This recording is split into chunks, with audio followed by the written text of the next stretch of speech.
Bismillahirrahmanirrahim. Saya akan menyampaikan Kitabus Shaum bab puasa yang ada dalam kitab Mukhtasar Minhajul Qasidin karya Imam Ahmad bin Abdurrahman bin Qudamah Al-Maqdisi yang wafat 689 ya. Apa kata beliau? I'lam anna fi shaum khasisatan laysat fi ghairihi. Puasa itu punya rahasia, yang rahasianya nggak ada pada sholat, nggak ada pada sedekah, nggak ada pada zikir, nggak ada dibaca Quran. Kenapa? Karena Allah mengatakan dalam hadis qudsi, as-saumu li wa ana ajzi bih, hadis sahih Bukhari Muslim. Puasa itu milikku. Nah, ini hampir setara kata beliau dengan ayat surah Al-Hajj ayat 26, wa tahhir baiti, sucikanlah baitku, rumahku. Jadi Allah menyebut dan memuliakan Ka'bah dan mengatakan itu rumahku. Tapi Allah butuh rumah nggak Pak? Maksud rumah di situ adalah rumah tempat menyembahku. Tapi rumah tempat menyembah Allah itu benda. Benar ya? Benda hidup atau benda mati? Benda mati. Benda mati itu dia menjadi bernilai ketika ada orang yang sholat di dalamnya. Tubuh ini dia punya riyadhah, punya amalan yang nggak bisa dilihat orang. Kalau saya sholat kelihatan nggak sama orang, baca Quran kedengeran sama orang, jalan ke masjid kelihatan sama orang. Kalau kita puasa nggak ngasih tahu orang bakal tahu nggak? Istri kita nggak bakal tahu, pasangan kita nggak akan tahu, tetangga kita nggak tahu, bahkan mungkin ya apapun makhluk di sekitar kita nggak akan tahu kita ini lagi puasa atau bukan. Sampai kita bilang, maaf aku lagi puasa gitu. Tapi Nabi mengajarkan jangan ngaku puasa dalam bab sembarangan. Ngaku puasa itu kalau diajak berantem sama orang. Insa bahu ahadun aw syatamahu falyakul inni shaim. Kalau ngaku puasa itu saat orang ngajak berantem. Diajak berantem sama orang. Berarti puasa itu yang dimaksud Rasulullah bukan sekedar puasa lapar dan haus, ada puasa emosi. Baik. Maka beliau mengatakan innama fudilas shaum lima adayain. Puasa itu Allah tinggikan, Allah utamakan karena dua hal. Pertama, sirrun wa amalun batinun. Puasa itu amal sir, amal yang rahasia. Orang nggak tahu kalau nggak dikasih tahu. Wa amalun batinun, itu amal batin. Maka orang-orang yang ingin mengolah batinnya, dia harus puasa. Kenapa orang Islam hari ini kurang tajam, kurang peka kolbunya? Karena jarang puasa. Firasatnya nggak bisa ditangkap. Kita dapat firasat, tapi kita nggak ngeh. Ini bener nggak nih? Ya. Kenapa? Karena kurang puasa. Di luar sana ada orang nggak bersyariat, bahkan nggak beragama, tapi dia rajin tirakat puasa. Kadang lebih tajam daripada kiai. Pernah lihat? Pernah dengar? Itu bukan karena kenapa-kenapa, emang begitu. Dan itu pernah ditanyakan kepada Sayyidina Nabi Rasulullah SAW. Kenapa ada ahli kitab kok tajam firasatnya? Nabi mengatakan as-shaum, karena puasa. Jadi puasa ini amal dahsyat. Ya. Bisa menutupi kesalahan. Makanya Nabi Adam dulu sujud 40 hari 40 malam gak makan gak minum. Ada yang kuat begitu gak Pak? Tapi wajar, Nabi Adam tubuhnya tubuh surgawi, gak makan gak minum juga gak masalah 40 hari. Kita 4 jam udah langsung bingung ya, ini gak tahu nih nasi apa nih hari ini nih. Kebuli lagi? Bukan ya, membuli kali Pak. Syukran. La yarahul khalqu wa la yadkhuluhu riya. Tidak ada makhluk yang melihatnya, sehingga riya tidak mempunyai tempat pada puasa. Kalau sholat masih bisa riya nggak? Masih Pak. Coba aja cek sendiri. Kalau rukuknya, sujudnya lebih lama di masjid, di rumah ngebut, itu ciri-ciri riya. Ciri-ciri riya harus dibenahin tuh. Tapi kalau sujudnya di rumah, sujudnya di sini sama panjangnya, insya Allah ini udah mulai stabil. Riyanya bisa dihalau. Riya ini kan perasaan dilihat orang. Perasaan dilihat orang beramal namanya riya. Kalau sombong, perasaan dilihat orang punya ilmu, punya harta. Nah, sombong orang punya harta itu nggak lebih parah. Yang parah itu orang kalau merasa punya ilmu. Ini gawat, Pak. Kalau punya harta, sholat hilang rasanya. Tapi kalau orang punya ilmu, dia sujud pun kolbunya belum sujud. Kenapa? Karena dia merasa dirinya berilmu. Dia takbir, dirinya belum takbir, lidahnya udah takbir Allah yang maha besar.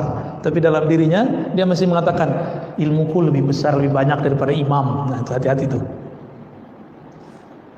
Jadi beda ria sama sombong apa? Ini kita ulang-ulang, Pak. Dulu awal ngaji di sini saya pernah jelasin itu. Sombong ru'yatun nafs, ru'yatul ilm. Sombong itu saya melihat diri, merasa diri saya berilmu, merasa diri saya wali, merasa diri saya ini orang soleh, merasa diri saya ini lebih dekat kepada sunnah Nabi daripada yang lain, lebih aswaja dari yang lain. Ini hati-hati nih, sombong itu. Nah, kalau ria, merasa diri beramal. Karena merasa beramal, ingin dipandang orang. Maka yang paling sering kena ria ini pengurus masjid, Pak. Hati-hati Pak pengurus ya. Yang lebih parah lagi pendiri masjid. Nah, pendiri masjid ini gampang sekali setan mau menggugurkannya. Jadi setan tuh intai terus. Karena Allah itu ganti. Orang yang bangun masjid Allah bangunkan nanti surga. Allah bangunkan surga. Maka setan tuh nunggu supaya surga-surga yang sudah kita bangun itu, istana-istana yang sudah kita dapatkan itu kita merobohkan kembali. Gimana caranya? Dia nunggu kita konflik. Bapak yang dulu bangun masjid ditunggu konflik dengan pengurus baru. Nanti kalau udah konflik, setan ngomong, kamu bilang dong, ini masjid kalau bukan karena kamu nggak jadi. Tunggu aja Pak, nanti setiap masjid orang akan ngomong begini, benar nggak? Dan saya udah ketemu sering. Orang-orang yang cuma jasanya beberapa di masjid ngomong, kalau bukan karena saya masjid ini nggak jadi. Dia sudah punya istana di surga, langsung roboh. Roboh semua itu. Nauzubillah min dzalik. Maka pengurus masjid, pendiri masjid, tolong jangan ungkit-ungkit yang begini, ya. Puasa dulu deh, ya, latihan puasa. Yang kedua, annahu qahrun li'aduwillah. Sesungguhnya puasa itu bisa melemahkan musuh-musuh Allah. Qahrun ini kan secara bahasa artinya bisa memaksa, melawan, cuma bisa puasa. Jadi kalau ada orang nanya, Ustaz, ada nggak zikir melemahkan syahwat? Nggak ada, yang ada cuma puasa. Kok begitu? Jadi kalau antum nih baca Quran, khataman, zikir 1000-an, mata masih bisa jalan-jalan Pak. Serius. Syahwat tambah menjadi-jadi. Karena zikir mazakar itu beda tipis saja, za sama zi. Serius. Maka kiai itu banyak istrinya, wajar, zikirnya kuat, yang satu lagi kuat juga. Obatnya cuma satu, saum, puasa. Ini PR kita semua, PR saya juga, ya. Li'anna wasilatal aduwwi syahawat. Ya. Kenapa? Jadi perangkat senjata bom atau nuklirnya setan itu yang paling dahsyat itu namanya syahwat.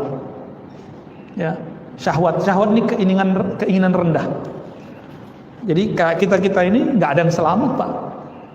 Saya apalagi tiap hari ketemu yang macam-macam Pak. Ya, mulai dari jamaah yang begini sampai begitu setiap hari.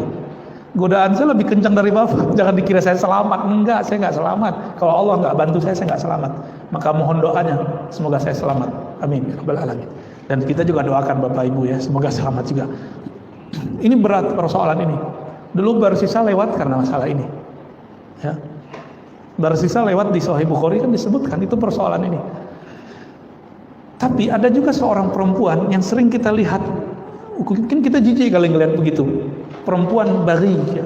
Perempuan pelacur, PSK, Allah ampuni, bukan karena dia ngapa-ngapain, tapi cuma karena ngasih. Nah begitu. Jadi agama itu gampang-gampang susah. Dosa besar. Tapi kalau mau diampuni, gampang sekali jalannya.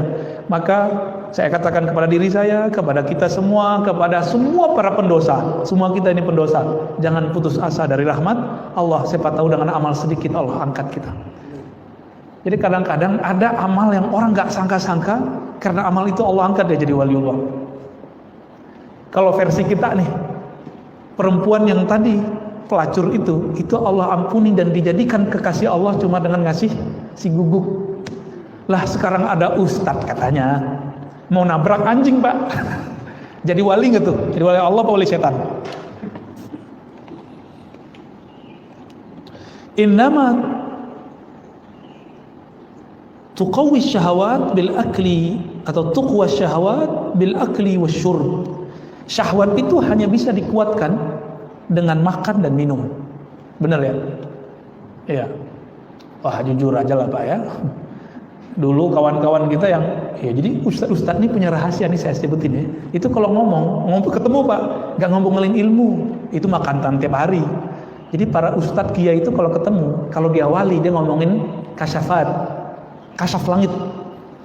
Kalau dia kiai ahli ilmu biasa ngomongin syahwat, urusan poligami. Nih serius nggak bapak ya? Serius. Terus kalau istrinya banyak gimana? Ngomongin syarabat, apa obat penguat. Makanya kiai-kiai itu kalau udah ketemu, aduh ngomongin obat kuat mulu bah. Kalau yang banyak posnya ya, maaf ya Pak Kiai. Madamat ardu syahwat mukhassabah, fasyayatinu yataraddaduna ila dhalikal mar'a. Selama lahannya syahwat ini disuburkan dengan makan dan minum, maka setan pun gampang nyangkulnya. Gampang setan nyangkulnya. Wa yatruku syahwat wa yutraku syahwat tudiku alaihimul masalik. Jadi dengan meninggalkan syahwat, mengurangi makan dan minum, ini bisa melemahkan darah. Jadi ternyata syaitan itu mengalir di darah, benar ya? Jadi orang kesurupan sama orang kesyahwatan itu lebih gawat orang syahwat. Kesurupan tinggal dibacain dikit sadar Pak. Nggak usah dibacain, kasih aja tuh bawang putih, kasih ke hidungnya sadar itu Pak. Ya. Balik lagi kesadaran dia itu, nggak usah dibacain aneh-aneh, ya, nggak bisa kasih tai kucing, mbak, pasti sadar itu kabur itu ya, itu versi teman saya itu, versi jalan lain. Tapi kalau dulu kita dapat pakai bawang putih, yang baunya keras, sembuh. Tapi kalau orang syahwat dikasih bawang putih tambah kuat pak syahwatnya, malah itu penguat ya. Kalau orang makan, minum, bahkan olahraga. Orang kalau makan, minum, olahraga, lengkap sudah, syahwatnya berlipat. Karena hormon bahagianya masuk. Kalau makan minum doang paling penyakit. Tapi kalau makan minum, olahraga, waduh masya Allah. Apa yang terjadi? Darahnya kuat, uratnya kuat, ototnya kuat. Wah, itu menjadi senjata luar biasa bagi setan. Ya. Maka jalur pintas untuk mengatasi itu cuma puasa. Jadi puasa itu bekamnya setan. Jadi hijamahnya syayatin puasa, hijamahnya darah buang darahnya. Maka bapak-bapak yang kolesterol, kalau mau hijamah kurangi dulu konsumsi obat pengencer darah. Ya, minum jamu yang dianjurkan oleh ahli herbal baru dibuang pak. Itu cuma bisa dibuang, nggak bisa diapa-apain. Ngapain darah disimpan-simpan di badan kalau kotor? Buang aja. Maka Nabi SAW ketika dimi'rajkan ke langit, beliau dipesani oleh Jibril, "Hai Muhammad, ihtajim. Hai Muhammad, berhijamahlah engkau. Berbekamlah. Coba amalkan Pak Sunnah ini. Nanti punggungnya yang berat-berat itu, kepala yang sakit-sakit itu. Ini tanda kolesterol kan beratnya di sini. Kalau orang stres di sini, Pak." Beda tuh ya. Kalau kena corona di sini dia stres dia. Tapi kalau di belakang, apalagi yang suka santan-santan tuh ya, soto Betawi itu santan kan, rendang Padang tuh, gaji-gajihan. Kalau gaji mah kita seneng pak. Kalau gaji yang itu tuh, itu cuma bisa dibuang, buang aja. Orang Barat kan nggak punya pengobatan ala ya, dicabut-cabut gitu darahnya, nggak ada. Pijit kan nggak ada, akupuntur nggak ada. Mereka mainnya ngobatin darah. Kalau kita jalur pintas, buang darahnya. Sama as-saumu hijamatus syayatin. Jadi ini boleh kita sebut sebagai sebuah istilah. Puasa itu hijamah, mengeluarkan syaitan, melemahkan syaitan. Ya, mau nggak ngelemahin syaitan? Ya kalau nggak sempat Senin Kemis, puasa Daud, minimal puasa 3 hari dalam sebulan. Ya jatah badan itu pak. Nah mengenai puasa nanti dia sebutkan di sini beberapa anjuran ya. Yustahabus sahur wa ta'khiruhu. Dianjurkan sahur dan diakhirkan. Ini kita banyak orang awam ngomong saya nggak sahur, tapi dia ternyata makan minum. Minum itu sahur, Pak. Saya cuma makan kurma, lah itu mah sahur. Jadi sahur itu nggak mesti nasi. Cuma orang Indonesia sahur mesti nasi, enggak. Ini sahur sehat kalau mau. Konsumsi kurma aja atau pisang. Udah itu aja konsumsi. Jangan banyak-banyak makannya. Katanya mau melemahkan syaitan. Terus ketika berbuka jangan langsung minum teh. Air putih dulu nih. Ini dulu minum. Ini perintah Nabi. Terus kurma. Tapi saya yakin tubuhnya orang Indonesia lebih cocok dengan buah-buahan Indonesia. Meskipun kurma dianjurkan, kita ambillah kurma satu. Kita makan, ngikutin sunnah Nabi. Karena Nabi berbuka dengan kurma. Seandainya Nabi dulu ada di Karawaci, kira-kira gimana, Pak? Dulu nggak ada impor kurma. Kira-kira pakai apa Nabi bukanya? Paling pakai pisang. Apalagi kira-kira buah-buah seger yang nggak asam di perut. Cari aja. Kalau pisang kan ada yang asam, ada yang enggak. Ya, kalau kita bukanya asam, Pak. Coba dicari aja itu. Sebenarnya pisang tertentu tinggal direbus, makan, direbus diungkep. Nah, saya yakin itu lebih cocok bagi orang Indonesia. Jadi jangan ngotot juga, Ustaz harus kurma. Loh, ente bayangin, di zaman dulu Islam baru masuk ke negeri ini, belum ada namanya impor kurma. Orang buka pakai apa? Maksudnya pakai buah seger. Jadi kolak nanti, Pak. Tunggu, ya ini udah nafsu aja nih kalau udah ngelihat macam-macam. Udah sebegitu, sholat dulu, nanti baru mau makan kolak, mau makan apa tadi? Mau minum teh. Kayaknya nggak seger kalau nggak minum teh dingin. Nanti itu, ya selesain dulu sholat. Nah ini kalau mau cara berbuka yang berkah, ya, insya Allah itu lebih baik. Wa ta'jilul iftar wa ayyaftura 'ala tamar, ya, mendahulukan berbuka dan berbuka dengan tamar. Nah, ini karena tamar kurma itu dulu paling mudah, ya. Wa yustahabbul jawd fi Ramadan wa fi'lul ma'ruf wa kasratus shadaqah iktidaan bi Rasulillah. Dianjurkan di bulan Ramadan, kalau kita sudah biasa dermawan, di bulan Ramadan dermawannya naik berkali lipat. Jadi jangan pelit bulan Ramadan, banyak-banyakin. Kenapa? Karena Nabi kalau bulan Ramadan itu duit masuk itu keluarnya secepat masuk. Masuk keluar. Wah, starter kita gimana? Nah, masih bilang gimana matematikanya, masih matematika insan, belum matematika ilahiyah. Ya. Wa yustahabbu dirasatul Quran wa al-i'tikaf fi Ramadan. Wal i'tikaf fi Ramadan. Dianjurkan dirasah. Dirasah di sini bisa artinya belajar Quran, bisa diartikan tilawatul Quran. Lalu i'tikaf di akhir, ya. Tapi saya menganjurkan amalan yang paling afdal itu bukan banyak khatam Quran. Tapi kita membaca Quran, kalbu kita merasa terkoneksi, terhubung kepada yang menurunkan Al-Quran. Maka tips yang kami ajak kepada teman-teman kami yang mau khatam Quran, sebelum baca Quran zikir dulu, istighfar, ta'awuz, perbaharui syahadat, kalbunya disebut nama Allah. Ya Rahman, Ya Rahim, apa nama Allah yang kita kenal. Kira-kira sudah tenang, baru kita baca Al-Quran. Nanti pas baca Quran ada muncul sedikit saja di dalam hati rasa malal. Apa arti malal? Bosan. Berhenti dulu, Pak, taruh lagi Qurannya, zikir lagi. Atau sholat 2 rakaat. Selesai Assalamualaikum, zikir sebentar, tenangkan diri, yakinkan bahwa Allah yang menurunkan Quran itu memandang kita. Dan betapa ridho dan senangnya Allah. Risalah-risalah cintanya yang bernama Quran dibaca oleh hambanya. Rasa itu muncul, baru baca Quran lagi. Begitu, Pak, terus. Jadi seumuran kita ini, apalagi sudah di atas 40, 50, 60, nggak usah ngejar 7 kali khatam, nggak usah. Capek, Pak. Ya. Ngamal tuh nggak usah ngoyo. Tahu ngoyo, ya? Nggak usah terlalu maksa diri. La ikraha fid din itu tidak hanya persoalan maksa orang masuk Islam, tapi la ikraha fid din kalau versi kita.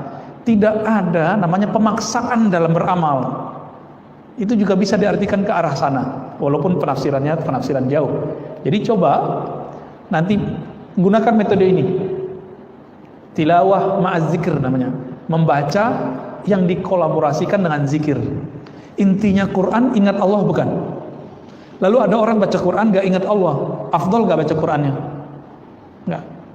Maka di saat orang lagi begitu, afdalul zikri la ilaha illallah. Zikir yang afdal adalah la ilaha illallah.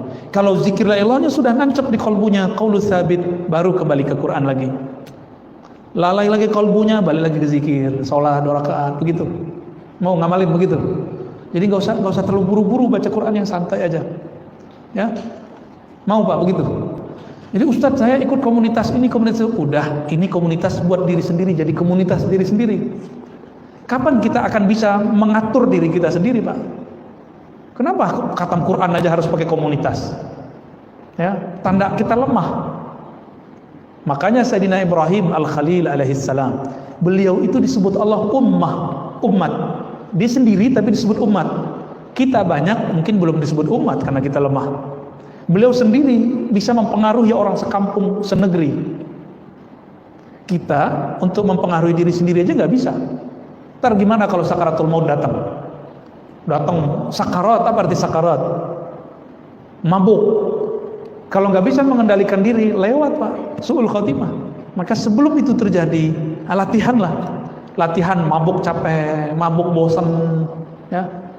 Jadi kita berharap jangan kejut-kejutan kalau beramal, santai aja ya. Ala bi dzikrillah tatma'innul qulub.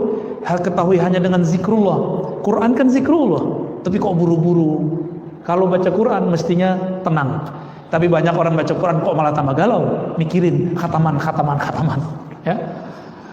Taib.